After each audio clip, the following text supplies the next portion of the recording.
छठ पूजा का चल रहा है इस समय। छठ का पर्व का क्या मान्यता है और क्यों मनाया जाता है? ये जो प्रश्न है आपने अच्छा किया। अक्सर कुछ पर्व ऐसे हैं हमारे यहाँ कि जिनको हम परंपरानुसार मनाते आ रहे हैं, लेकिन उनके बारे में हमें पता नहीं है। ऐसे ही जैसे अभी विगत दीपावली का पर्व है, या अभी भैया दूज है, गोवर्धन है, उसके तुरंत बाद ये छठ महापर्व है। इसको संस्कृत में षष्ठी कहते हैं।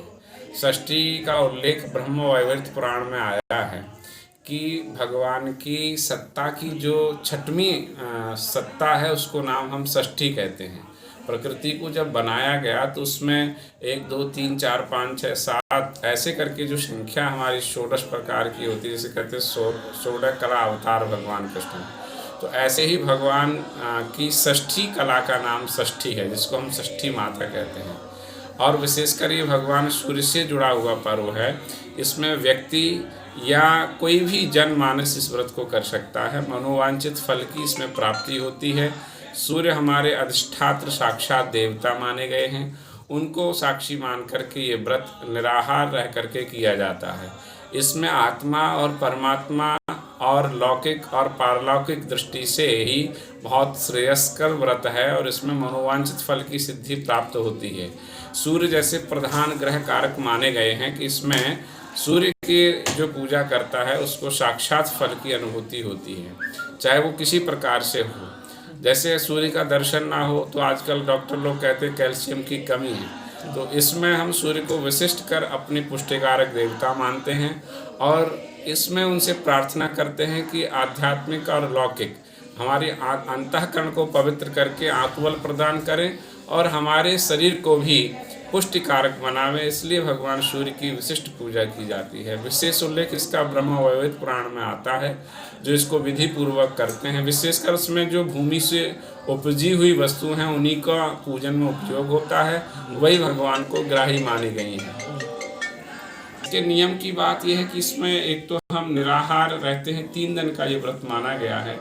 एक दिन खाके करते हैं, दूसरे दिन फिर निराहार रहते हैं, फिर 36 घंटे इसमें जल भी नहीं पीते हैं।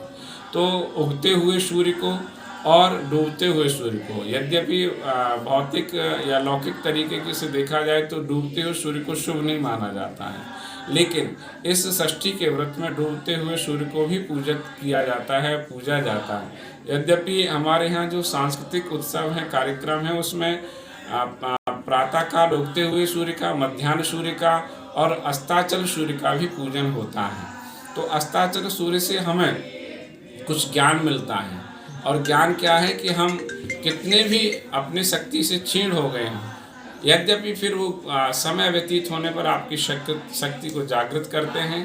तो इसको अस्ताचल गामी सूर्य का अर्घ्य दिया जाता है। इसमें भगवान सूर्य को दूध, कच्चे दूध से, और जो मैंने बताया कि पृथ्वी पर जो जमीन में उपजी हुई वस्तु हैं, जैसे गन्ना है, ईख जिसको हम कहते हैं, या मूली है, जो भूमि में जिसको कंद मूल के नाम से भी कहीं कहीं जानते हैं, उन्हीं का इसमें उपयोग होता है। और विशेषकर इस व्रत को महिलाएं करती हैं अपने पुत्र और पति की संतान की संरक्षा सुरक्षा के लिए। कितने दिन का पर्व ये होता है? 3 दिन का पर्व होता है। आज ये मध्याह्न दिन है, कल उगते हुए सूर्य की पूजा करके लोग